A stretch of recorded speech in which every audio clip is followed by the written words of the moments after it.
Welcome to my page. It's dedicated to exposing what happened during the 2016 election and what's going on now and what even happened before then. It's all connected. I was approached in 2013 by a woman who appeared to be a part of a cult. She was very excited about Trump running for president, and at this time, nobody knew about it. It was not kno- knowledge. It was only right after Barack Obama had won. Remember, this is like late 2013, so Barack's been in for less than a year. And I stopped hanging out with her by like March of 2014. So all of this information that I have to tell y'all is was shared to me during that time frame. Um, Plus, I have a lot of insights of my own, and I believe I was able to discern their motives as well as, well, I'll explain it as I go. She approached me in 2013 when I was working at Cracker Barrel. She was a coworker of mine, and she tells me that Trump's running for president and he needs our help, and the government's out to get him, and Hillary Clinton's a satanic pedophile and all this stuff, and we need to stop her. And uh, it was eccentric, but seemed harmless, so I listened, and it just got crazier and crazier. It's really not that much different than what they blare on Fox Talk Radio or Alex Jones stuff, and naturally that's kind of the part of the conservative side, the right side that she's on. She's alt right. They really empower the conspiracy. They Democrats and Republicans are almost split 50-50. So if you can just convince 1% of the population that usually doesn't vote to vote and vote your way, you can like do a swing state. And that's what their plan was since the beginning in the Rust Belt. Like she had already told me how they were going to do it, and like this was their political. They had good political, information. They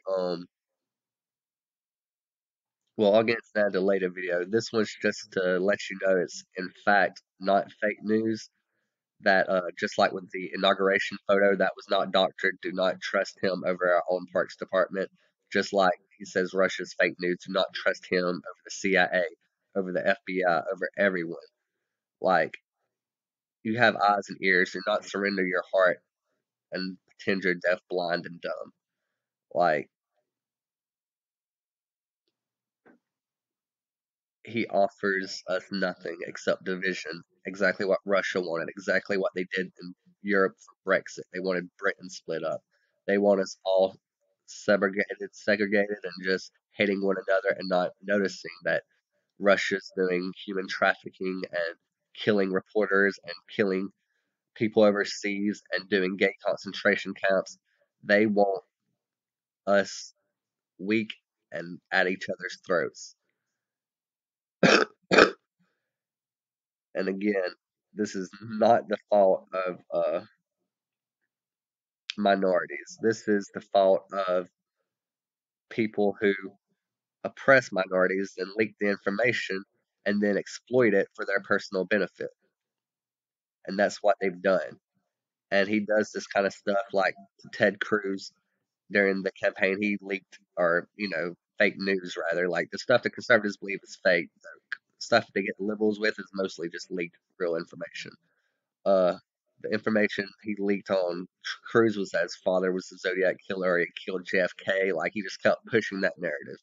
And then when Morning Joe started not covering him the way he wanted to, he threatened the reporters with the National Enquirer too, and even started saying Mika had a bloody face, and that they never stayed with him.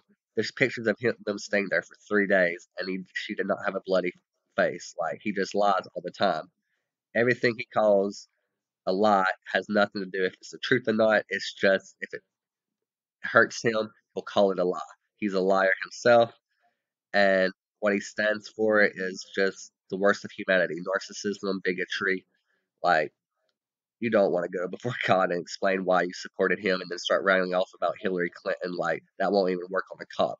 Like don't try that with me. Don't try that with God. Don't try that with anyone with common sense. But we'll go into more later on. This was just the introduction.